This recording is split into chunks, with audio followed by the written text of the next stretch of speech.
आणि आता 50 महत्त्वाच्या बातम्यांचा आपण वेगवान आढावा घेऊयात सुपरफास्ट 50 मधून।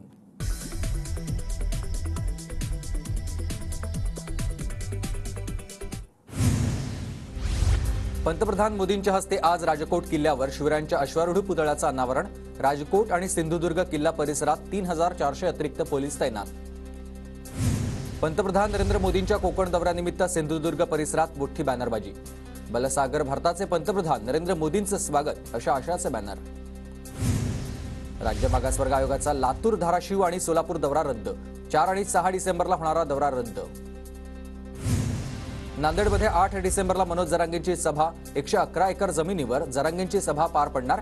40 गावातील ग्रामस्थांचं एकत्र येत नियोजन। बुलढाण्याच्या मेहकरमध्ये भाजपच्या 2 गटात तुफान लढा। भाजपच्या एका गटाकडून दुसऱ्या गटाला चोप। पदाधिकाऱ्यांच्या नियुक्तीवरून 2 गटात मारामारी।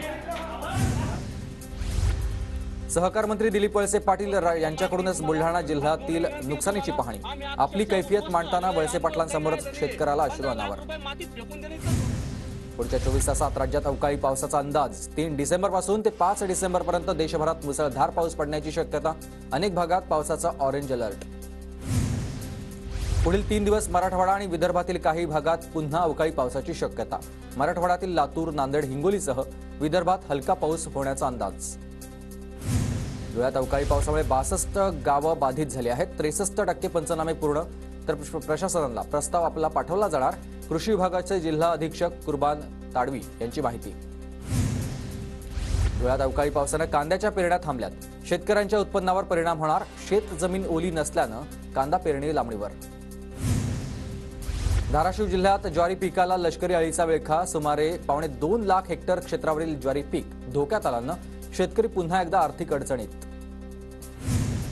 रोहित पवारांची संघर्ष यात्रा अमरावती जिल्ह्यात दाखल। धानोरा या ठिकाणी पहिला विसावा होईल, तर पंजाबराव देशमुख यांचा जन्मगाव असलेल्या पापळगावमध्ये पहिला मुक्काम असेल।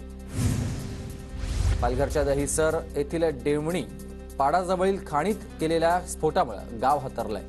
गाव हादरलेलं पाहायला मिळतं, तर आदिवासी नागरिकांच्या घरांचं मोठं नुकसान देखील झालंय। जुन्या नाशिक भागात अज्ञाताकडून 10 ते 12 वाहनांची तोडफोड। घटना सीसीटीव्ही कॅमेऱ्यात कैद। भद्रकाली पोलिसांनी रात्री उशिरा 4 संशयितांना ताब्यात घेतलाय। शिर्डीहून आळंदीकडे जाणाऱ्या पायी पालखीमधील कंटेनर घुसल्यानं अपघातात 4 जण जखमी झालेले आहेत, तर काही जणांचा मृत्यू देखील झालाय। धनगर समाजाला आरक्षणासाठी पुण्यात रास्ता रोको आंदोलन। सारसबाग परिसरातील अहिल्याबाई होळकरांच्या पुतळ्याला अभिषेक केल्यानंतर आंदोलन। धनगर समाजाच्या आंदोलनामध्ये महिलांचाही देखील विशेष सहभाग। केंद्रीय मंत्री नारायण राणेंच्या विरोधात वंचितचं जोडेमारो आंदोलन। प्रकाश आंबेडकरांबद्दल केलेल्या वक्तव्याचा वंचितकडून निषेध व्यक्त। पुण्यातील छत्रपती शिवाजीनगर ते हिंजवडी मेट्रोच्या कामाला वेग। 80% खांबांची उभारणी पूर्ण। नागपूरच्या कन्हान स्थानकात तांत्रिक कामासाठी रेल्वेकडून नॉन इंटरलॉकिंग ब्लॉक। 8 डिसेंबर ते 14 डिसेंबर दरम्यान अनेक गाड्या रद्द, तर काही गाड्यांचं वेळापत्रक कोलमडणार। वाशिमच्या शेलू बाजारमध्ये 10 लाखांच्या गहूची वाहतूक करणारा ट्रक चोरीला। फरार ट्रक चालकाविरोधात बंगळूरपीर पोलीस ठाण्यात गुन्हा दाखल। परभणीत डिसेंबरच्या सुरुवातीला वाढलाय थंडीचा कडाका। सध्या परभणीमध्ये 17.8 इतक्या तापमानाची नोंद। पुण्याच्या वेल्हा तालुक्यातील आतापर्यंत 9355 कुणबी नोंदी। 25 दिवसात 50,000 कागदपत्रांची तपासणी पूर्ण। परभणीत मराठा बांधवांच्या उपोषणाला मुस्लिम समाजाचा पाठिंबा। 38 दिवसांपासून मराठा समाजाचा सरसकट कुणबी प्रमाणपत्र मिळण्यासाठी उपोषण सुरू। 1 रुपयात पीक विमा योजनेचा विमा काढून देखील शेतकऱ्यांना पीक विम्याची मदत मिळाली नाही। शेतकऱ्यांमध्ये नाराजी। धुळ्यातील काही तालुक्यांमध्ये अद्यापही शेतकऱ्यांच्या खात्यावर अग्रिम रक्कम जमा न झाल्यानं शेतकरी नाराज। अवकाळीनं त्रस्त शेतकऱ्यांची विमा रक्कम थेट देण्याची मागणी। वाशिमच्या शिरपूर जैनमधील मुख्य रस्त्यांची दुरावस्था। रस्त्यावर घाण पाणी साचल्यानं नागरिकांना पायवाट काढण्यात अडचणी येत आहेत। धुळ्यातील खेडा कापूस केंद्रावरील व्यापारी चिंतेत। कपाशीला भाव मिळत नसल्यानं चिंतेत वाढ। भाव वाढीची शेतकऱ्यांची मागणी आहे।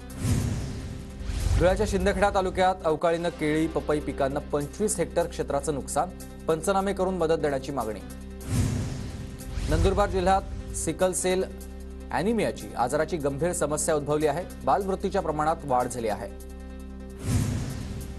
पुणे शहरातील अनेक मुख्य प्रभाग सध्या अंधारामध्ये आहेत, तर अनेक ठिकाणी पथदिवेच नाही आहेत। शहराला एकूण 50,000 LED स्ट्रीट लाईटची गरज आहे। प्रशासनाचं मात्र दुर्लक्ष होत आहे। पिंपरी चिंचवड शहरात वाहतुकीच्या नियमांचं उल्लंघन करणाऱ्यांवर कारवाईचा दंडुका. अवघ्या एका महिन्यात 3.25 कोटी दंड वसूल. इचलकरंजी शहरातून वाहणाऱ्या पंचगंगा नदीत मोठ्या प्रमाणात जलप्रदूषण. लक्ष्मी औद्योगिक वसाहतीमधील केमिकलयुक्त पाणी नदीत सोडल्यानं प्रदूषण वाढलेलं आहे. नंदुरबारमध्ये अवकाळी पावसानं विरचक धरणाच्या पाणीसाठ्यात वाढ. नंदुरबार वासियांना सध्या फायदा होणार.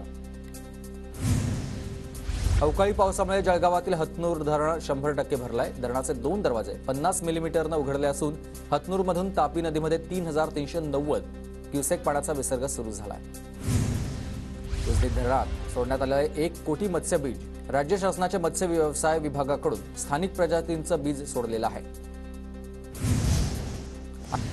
पनवेलमध्ये भाजपा पदाधिकाऱ्यांकडून जल्लोष. 3 राज्यातील भाजपच्या विजयानंतर आमदार प्रशांत ठाकूर यांच्या कार्यालयात भाजप पदाधिकाऱ्यांकडून आनंद व्यक्त. 3 राज्यांमधील भाजपच्या मोठ्या विजयानंतर पुणे भाजपकडून मोठा जल्लोष. मुरलीधर मोहोळ आणि धीरज घाटे हे जल्लोषात सहभागी झाले. ढोल ताशाचा गजर, फटाक्यांच्या आतषबाजीसह नेते कार्यकर्त्यांनी एकमेकांना पेढे भरवले. 3 राज्यातील भाजपच्या विजयानंतर कोल्हापूरच्या इचलकरंजीमध्ये कार्यकर्त्यांकडून फटाक्यांची आतषबाजी. कार्यकर्त्यांकडून हर हर मोदी घर घर मोदीच्या घोषणा. शिवराज सिंह चौहानांची सासूरवाडी गोंदियात विजयाचा जल्लोष. भाजप कार्यकर्त्यांकडून फटाके फोडत ढोल वाजवत मिठाईचं वाटप. कराडच्या गमेवाडीतील एका विहिरीत पडलेल्या बिबट्याच्या बछड्याची अखेर सुटका. सुटकेनंतर बछड्याची आणि बिबट्याच्या मादीची भेटीचा क्षण कॅमेऱ्यात कैद झाले. धुळे जिल्ह्यातील 5 वर्षांचा कुंज करतोय पायी नर्मदा परिक्रमा. नर्मदा परिक्रमासाठी निघालेल्या आर्वीकर कुटुंबियासोबत त्याचा 5 वर्षाचा बालकही सहभागी झालाय. महापरिनिर्वाण दिनानिमित्त मध्य रेल्वेच्या लांब पल्ल्याच्या विनाआरक्षित 16 विशेष गाड्या, 12 विशेष लोकल सोडण्याचा निर्णय घेण्यात आलाय. तर बेस्ट उपक्रमाचा देखील जादा बसेस सोडण्याचा निर्णय. अमरावती पुणे मार्गावर विशेष एसटी फेऱ्यांमधून परिवहन महामंडळाला 38 लाखांचं उत्पन्न मिळालंय. तर यंदा प्रवाशांच्या संख्येत देखील वाढ झाली आहे.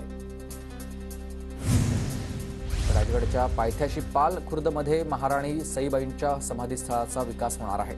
29 कोटी 76 लाख रुपयांचा निधी मंजूर. आळंदीत कार्तिकी वारीसाठी प्रशासन सज्ज. 120 ठिकाणी सीसीटीव्ही कॅमेरे. वारकऱ्यांना सर्व सुविधा मिळाव्यात यासाठी नगर परिषदेकडून चोख बंदोबस्त. पाटणच्या ढेबेवाडी पोलिसांकडून ग्रामसुरक्षा बळकटीकरणासाठी प्रशिक्षण. मार्गदर्शन शिबिराचं आयोजन. पोलीस पाटलांसह आशा स्वयंसेविका, गावकऱ्यांचा देखील सहभाग. पुण्याच्या भोर तालुक्यातल्या रायरेश्वर किल्ल्यावर डिजिटल शाळेचं लोकार्पण. अनेक सोयीसुविधांयुक्त 2 खोल्यांची ही शाळा सुरू. रायरेश्वर पठारावर राहणाऱ्या मुलांना आता मिळणार आहे अत्याधुनिक शिक्षण. पुण्याच्या कात्रज परिसरात कार्यसिद्धी प्रतिष्ठानकडून रक्तदान शिबिराचं आयोजन. शिबिरामध्ये जवळपास 1,500 नागरिकांकडून रक्तदान. मीरा भाईंदरमधील बेस्ट कामगारांना माजी आमदार नरेंद्र मेहता यांच्या ईस्ट वेस्ट फाउंडेशनतर्फे रुग्णवाहिका भेट. यज्ञ संस्कृतीच्या अभ्यासासाठी कॅलिफोर्निया विद्यापीठाच्या प्राध्यापिका परभणीमध्ये आल्या. गंगाखेडमधील यज्ञ संस्कृती जाणून घेतली.